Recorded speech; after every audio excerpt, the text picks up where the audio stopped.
Next chapter SOM strength of material and properties of material. Material की क्या क्या property होती है। पहला देखते हैं toughness, energy stored by the material up to the fracture limit. Toughness क्या होती है, एनर्जी स्टोर करते हैं। जब हम किसी बॉडी पे ऐसे फोर्स मारते हैं तो कितनी एनर्जी उसमें स्टोर्ड हो रही है, वो होती है टफनेस।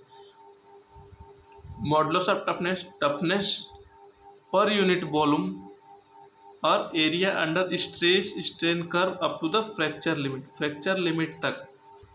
अब इसको याद करने का तरीका क्या है, टफनेस में फ आ रहा है ना, टफ टफ, तो इसलिए फ्रैक्चर लिमिट तक जो एनर्जी स्टोर्ड होगी फ्रैक्चर लिमिट तक, वो हो जाएगी आपकी टफनेस। फ्रैक्चर लिमिट कहाँ पे आती है आपको देखते हो, जब स्ट्रेस स्ट्रेन कर्व बनाते हो ये जाता है ऐसे, ये होता है आपको फ्रैक्चर लिमिट। जो ये पूरी एनर्जी आ रही है ना, ये कहलाएगी मॉडुलस ऑफ टफनेस। ठीक है, ये हो गया आपका पहला। अब दूसरा देखते हैं रेजिलेंस।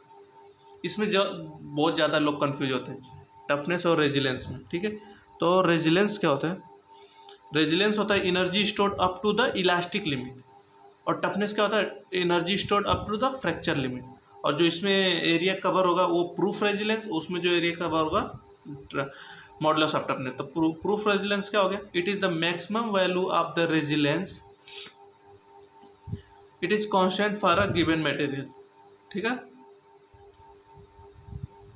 अब modulus of resistance, resilience, resilience per unit volume up to the elastic limit. ठीक है, तो ये हो गया आपका रेजिलेंस, ये हो गया पूरा मॉडुलस ऑफ टफनेस।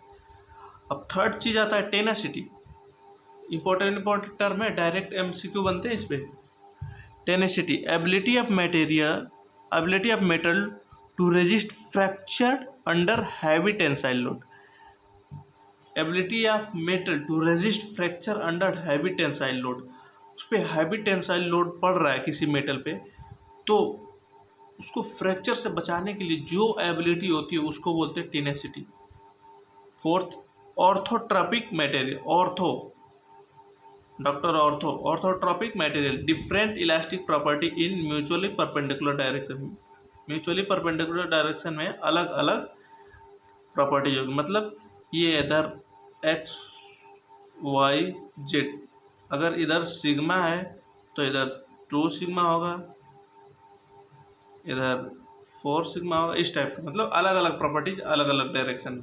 ठीक है, ऑर्थो, ऑर्थो से याद कर लेना, ऑर्थो मीन्स परपेंडिकुलर, तो उसमें परपेंडिकुलर डायरेक्शन में अलग अलग प्रॉपर्टीज होती है। Strain in fundamental quantity while stress is a derived quantity. Strain जो है एक फंडामेंटल क्वांटिटी है, स्ट्रेस एक डेराइव्ड क्वांटिटी है। अब देखो अल्फा, अल्फा मतलब अरे आपका वो क्या यार, क्या बोलते हैं उसको, थर्मल कोफिशिएंट। हाँ, थर्मल कोफिशिएंट। तो सबसे ज़्यादा किसका होगा, एल्युमिनियम। याद करने का तरीका है, ए से एल्युमिनियम, बी से ब्रास, सी से कॉपर, एस से स्टील। तो मतलब ए फॉर एल्युमिनियम, तो एल्युमिनियम का ज़्यादा हो गया, फिर ब्रास का, फिर कॉपर का, फिर स्टील का। आप इसको अल्फ़ाबेटिकल ऑर्डर में याद कर सकते हैं, कभी कंफ्यूज नहीं होंगे। ठीक है, अब देखते हैं 3 इंपॉर्टेंट टर्म, एनिसोट्रॉपिक, आइसोट्रॉपिक और होमोजीनियस। बहुत ही लोग कंफ्यूज रहते हैं इनमें, मैं आपका डाउट एकदम बिल्कुल क्लियर कर दूंगा। आज के बाद आपको कभी डाउट ही नहीं रहेगा ऑर्थोट्रॉपिक मटेरियल, एनिसोट्रॉपिक और आइसोट्रॉपिक होमोजेनियस में। A material is called anisotropic, material is called anisotropic if it has different properties in different direction. समझ रहे हैं, ऑर्थोट्रॉपिक मटेरियल और एनिसोट्रॉपिक में डिफरेंट क्या है, उसमें केवल परपेंडिकुलर डायरेक्शन में प्रॉपर्टी चेंज हो रही थी, जबकि इसमें different properties in different direction, अलग अलग डायरेक्शन में। जैसे कि एक कोई बॉडी है तो इधर कोई अलग प्रॉपर्टी, कोई इधर प्रॉपर्टी अलग, अदर मतलब केवल परपेंडिकुलर डायरेक्शन में नहीं, किसी भी एंगल पे जो भी अलग अलग प्रॉपर्टीज होगा वो बनाएगा एनिसोट्रॉपिक। मतलब ऑर्थोट्रॉपिक और एनिसोट्रॉपिक में कॉमन चीज़ पता है क्या है, all anisotropic are orthotropic but all orthotropic are not anisotropic। मतलब सारे एनिसोट्रॉपिक ऑर्थोट्रॉपिक हो सकते हैं, क्योंकि एक पर्टिकुलर एंगल 90 डिग्री भी तो बनेगा एनिसोट्रॉपिक में, जिसमें कि सारे डायरेक्शन में अलग अलग वैल्यूज होंगी। ठीक है, तो एनिसोट्रॉपिक आपको मैं समझता हूँ क्लियर हो गया होगा। और याद रखने का तरीका ऑर्थो में 90 होता है तो उसको इससे याद रखिए। अब देखिए isotropic, it has the same elastic properties in any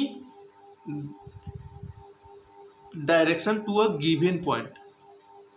same elastic property मतलब समझ रहे हैं कि जैसे कि ये बॉडी थी तो इस बॉडी में कोई एक पॉइंट उठा लेते हैं, जैसे एक पॉइंट है ना, इसके अराउंड हर जगह प्रॉपर्टीज आपको सेम मिलेगी। जैसे यहाँ पे sigma sigma sigma sigma sigma sigma हर जगह मिलेगा। अगर कोई ये पॉइंट है 2 sigma 2 sigma 2 sigma 2 sigma 2 sigma, मतलब कि किसी एक पॉइंट के अराउंड जो आपकी प्रॉपर्टीज सेम होगी वो कहलाएगी आपका isotropic. Homogeneous, a material is said called to be homogeneous when it has same elastic properties at any point in the material। मतलब कि होमोजेनियस का मतलब एक तरीके का पूरा बॉडी में, जैसे कि पेपर है ना, हर जगह होमोजेनियस है, ठीक है, कहीं भी कोई रफ वगैरह नहीं है, हर जगह प्लेन तो प्लेन। इस तरह की जो बॉडी होगी वो होमोजेनियस, मतलब कि पूरे बॉडी में ही सेम प्रॉपर्टीज रहेगी, कोई चेंज वगैरह नहीं रहेगा। आइसोट्रॉपिक में एक पॉइंट के अराउंड सेम रहेगी। एनिसोट्रॉपिक में तीनों डायरेक्शन में अलग अलग प्रॉपर्टीज रहेगी। ऑर्थोट्रॉपिक में म्यूचुअली परपेंडिकुलर डायरेक्शन में केवल अलग अलग प्रॉपर्टीज रहेगी। ठीक है, मैं समझता हूँ आपको क्लियर हो गया होगा। Thank you so much.